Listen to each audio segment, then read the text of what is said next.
여호수아 2장 8절부터 14절입니다. 여호수아 2장 8절부터 14절입니다. 또 그들이 눕기 전에 라합이 지붕에 올라가서 그들에게 이르러 말하되, 여호와께서 이 땅을 너희에게 주신 줄을 내가 아노라. 우리가 너희를 심히 두려워하고 이 땅 주민들이 다 너희 앞에서 간담이 눕나니 이는 너희가 애굽에서 나올 때에 여호와께서 너희 앞에서 홍해물을 마르게 하신 일과 너희가 요단 저쪽에 있는 아모리 사람의 두 왕 시온과 옥에게 행한 일, 곧 그들을 전멸시킨 일을 우리가 들었음이니라. 우리가 듣자 곧 마음이 녹았고 너희로 말미암아 사람이 정신을 잃었나니 너희의 하나님 여호와는 위로는 하늘에서도 아래로는 땅에서도 하나님이시니라. 그러므로 이제 청하노니 내가 너희를 선대하였은즉 너희도 내 아버지의 집을 선대하도록 여호와로 내게 맹세하고 내게 증표를 내라. 그리고 나의 부모와 나의 남녀 형제와 그들에게 속한 모든 사람을 살려주어 우리 목숨을 죽음에서 건져내라. 내가 우리의 일을 누설하지 아니하면 우리의 목숨으로 너희를 대신할 것이요 여호와께서 우리에게 이 땅을 주실 때에는 인자하고 진실하게 너를 대우하리라. 아멘. 라합은 이방 여인이었고 기생이라는 부끄러운 직업을 가지고 있었으며 곧 멸망당할 여리고 성 안에 살고 있었습니다. 앞날에 대한 소망도 삶을 지탱할 안전 기반도 없는 절망의 자리였죠. 그런데 그곳에 이스라엘의 하나님에 대한 소식이 들려왔습니다. 그녀는 그 소식을 듣고 두려움에만 머물러 있던 여리고 사람들과는 다르게 믿음으로 반응하며 자신의 한계를 넘어섰습니다. 오늘 본문은 라합이 지붕에 올라가 정탐꾼과 대화를 나누는 장면을 소개하는데요. 그렇다면 이 대화가 어느 시점에 이루어졌는가에 관한 질문이 나올 수 있습니다. 왜냐하면 이 앞본문에서 이미 두 정탐꾼들이 여리고의 추격을 피해서 도망가거든요. 두 가지 가능성이 있는데, 하나는 라합이 정탐꾼을 숨기고 추격자들을 따돌린 후에 나눈 대화라는 겁니다. 다른 하나는 정탐꾼을 숨기면서 이 대화를 나눈 후에 추격자를 따돌렸다는 것이죠. 본문의 순서로는 추격자들을 따돌린 후에 대화가 등장하기 때문에 정탐꾼들을 숨기면서 나눈 대화라는 두 번째 주장은 8절부터 14절 오늘 본문을 마치 드라마에서 옛 장면을 회상하는 그런 장면과 비슷한 것으로 이해하게 합니다. 그런데 이 대화가 끝난 후에 이들은 바로 탈출하죠. 따라서 이 대화는 추격자들이 라합을 찾아오기 전에 이루어졌다고 보는 것이 타당해 보입니다. 그렇다면 이 대화가 이루어진 시점이 무엇을 말해주는 걸까요? 정탐꾼을 숨겨주는 행위 자체는 물론 목숨을 거는 행위이지만 숨겨주는 행위 자체가 급박한 상황에서 이루어진 것은 아니었던 것으로 보입니다.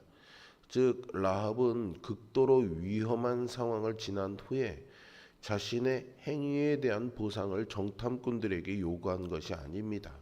오히려 상대적으로 낮은 위험, 그러니까 아직 추격이나 이런 적인 위험 요소가 발생하기 전에 그냥 평범한 이럴 수도 있겠다라는 위험을 감수한 상황에서 자신의 의지와 믿음을 드러내면서 요구를 말한 것이죠. 이러한 라합의 믿음과 담대함은 어떻게 가능한 것이었을까요? 첫 번째로 그녀는요, 여호와의 기이한 구원 역사를 알았기 때문입니다. 9절에 보시면 밤이 되자 라합이 지붕에 올라가 두 정탐꾼에게 이렇게 고백하죠. 여호와께서 이 땅을 너희에게 주실 줄 내가 아노라 라고 말입니다. 여기서 아노라에 해당하는 히브리어 단어 야다는요, 단순한 정보 습득이 아니라 체험과 경험을 통해서 확신하게 되었다라는 그런 의미입니다. 그녀는 이스라엘의 여호와 하나님에 대해 소문을 들은 것으로 그친 것이 아니라 그 소문이 진실임을 마음 깊이 확신하고 고백하게 되었던 것이죠. 라합의 믿음과 담대함이 가능했던 두 번째 이유는 여호와의 기이한 구원 역사에 대해서 들었기 때문입니다. 그녀는 그 이유를 10절에서 이렇게 말합니다. 이는 너희가 애굽에서 나올 때 여호와께서 너희 앞에서 홍해 물을 마르게 하신 일과 아모리 사람의 두 왕 시혼과 옥에게 행한 일, 곧 그들을 전멸시킨 일을 우리가 들었음이니라라고 말합니다. 여리고 사람 모두가 이 이야기를 들었지만 대부분은 두려움 가운데 심장이 녹아내렸습니다. 그런데 라합은 달랐지요. 그녀는 두려움을 믿음으로 바꾸어 놓습니다. 그래서 이렇게 고백하는 겁니다. 11절에서 너희의 하나님 여호와는 위로는 하늘에서도 아래로는 땅에서도 하나님이시니라 라고 말입니다. 이것은 신명기 4장 39절에서 모세가 선포한 하나님의 전 우주적 주권을 인정하는 신앙 고백과 같은 말입니다. 그녀가 섬기는 신들도 여호와께서 통치하신다라고 고백한 것이죠. 사실 개역 개정 성경의 번역은 라합의 온전한 고백을 다 담지 못하고 있습니다. 그래서 새 번역 성경에서는 과연 주 당신들의 하나님만이 참 하나님이십니다라고 번역합니다. 너희의 하나님 그분이 바로 하나님이시다라는 의미를 담은 고백이죠. 다신론 사회에서 하나님만이 야훼 하나님만이 유일한 하나님이시다라는 선포의 고백으로 볼 수 있습니다. 라합은 자기 민족과 도시의 신이 아니라 온 우주를 다스리시는 만왕의 왕이신 하나님이 참된 구원자임을 깨닫게 됩니다. 자신의 연약한 신분에도 당시의 사회의 관행처럼 믿어오던 다신론을 거부하고 여호와 하나님이 참 하나님이다라고 고백하는 것은 우리 신자들의 입장에서야 고마운 일이고 당연한 거지만 그 당시의 문화와 그런 상황들에 비교해 보면은 당시의 사회에서 이단아로 취급받을 수 있는 굉장히 무모하고도 어려운 발언이었습니다. 이것은 이 라합이 단순한 지식을 얻은 정보에서 나온 고백이 아니라 삶의 방향을 바꾸는 알을 통해서 고백했다는 것을 알게 합니다. 단순한 사실 확인이 아니라 관계로 들어가는 알미요 신뢰였던 것이죠. 듣고 마음이 움직이고 마음이 움직이니 선택이 바뀝니다. 그녀가 숨기고 올리고 내려보내는 일상의 동작들은 그 믿음의 방향들을 증언해주고 있습니다. 믿음은 보통 이렇게 시작하는 거죠. 라합의 집은요 성벽 위에 있었습니다. 높고 건조한 돌 위에 세운 작은 가정. 그 집은 한 도시의 공적 규율과 왕의 명령 사이에서 흔들렸습니다. 두려움이 가득한 성의 공기 속에서 라합은 다른 공기를 들이마십니다. 그녀는 하나님을 하늘 위와 땅 아래의 주로 고백하고 선포했던 것이죠. 이 고백은 우연의 말이 아닙니다. 삶을 위탁하는 용기의 말입니다. 두려움이 마음을 녹였지만 그 녹은 자리가 곧 신뢰의 흙이 됩니다. 두려움이 끝이 아닙니다. 두려움은 방향을 묻는 문입니다. 두려움에서 통제로 갈 것인가, 두려움에서 신뢰로 갈 것인가 말이죠. 라합은 두 번째 길을 선택합니다. 성문은 닫았지만 창문은 열었습니다. 우리도 그럴 수 있습니다. 현실은 닫혀 보여도 하나님께 여는 작은 창은 언제나 열 수 있는 것이죠. 우리 모두가 이 새벽에 라합처럼 기도의 창을 여는 은혜를 누릴 수 있기를 바랍니다. 라합의 믿음은 거기서 멈추지 않습니다. 그녀는 12절과 13절에서 이런 요청을 하지요.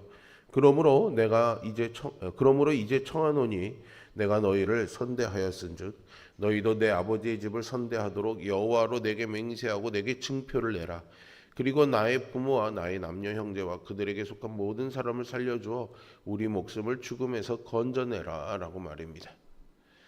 여기서 선대하다라고 번역된 단어가요 우리가 많이 들어본 헤세드입니다.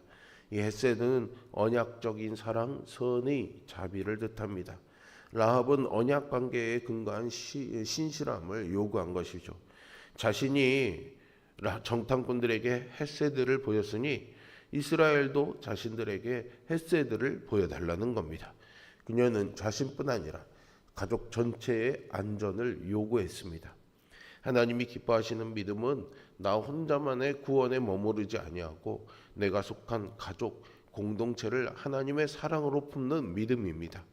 정탐꾼들은 라합의 요구에 14절에 이렇게 답하지요. 우리가 목숨을 걸고 당신들을 살려주겠소 라고 말이죠. 목숨을 담보로 한 서약, 비밀을 지키는 조건으로 맺어진 이 언약은 라합을 하나님의 구원 역사 속에 또 한 명의 주인공으로 세워 주었습니다. 여리고는요, 두려움으로 문을 꽁꽁 닫았습니다. 소문이 성을 덮었지요. 사람들은 하나님의 행하심을 들었고 마음이 녹았습니다. 두려움은 보통 통제를 낳습니다. 더 두껍게, 더 높게, 더 촘촘하게 말이죠. 우리도 그렇습니다. 실패의 기억, 손해의 상상, 사람에 대한 불신 등이 마음의 성문을 닫게 하지요.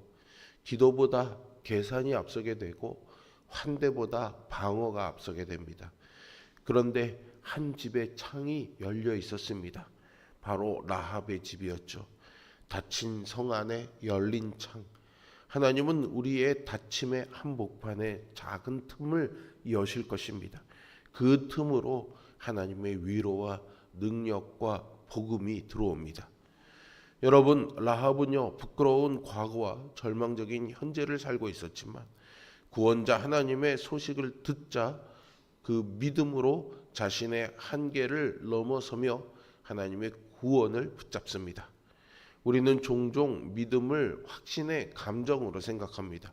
감정이 차오르면 믿음이 있고 감정이 가라앉으면 믿음이 없는 것으로 여기죠. 그런데 라합은 감정의 고조가 아니라 구체적 선택으로 믿음을 보여줍니다. 숨기고 올라가서 덮고 내려보내고 말로 약속을 묵지요. 믿음은 움직이는 몸이라고 할 수 있습니다. 고백이 삶의 방향을 바꿉니다. 오늘 우리의 믿음은 어디에 있는 것일까요? 우리의 발걸음은 어디로 움직이고 있습니까? 언제까지 안전만을 구할 것입니까? 복음은 안전을 파괴하지는 않지만 안전을 최종 가치로 두고 있지는 않습니다. 복음은 신실함을 최종 가치로 둡니다. 신실함은 때로 위험을 통과해야 합니다. 그 위험을 예수님이 먼저 지나가셨죠. 그래서 우리는 예수님 뒤를 따라가면 됩니다. 혹시 지금 어려움과 절망 가운데 계십니까? 세상은 여기까지가 한계라고 말할지 모르지만 믿음으로 하나님을 의지할 때 우리는 그 한계를 넘어설 수 있습니다. 그리고 마침내 시퍼렇게 살아계신 하나님을 간증하는 위대한 하나님의 사람으로 변화되기를 소망합니다.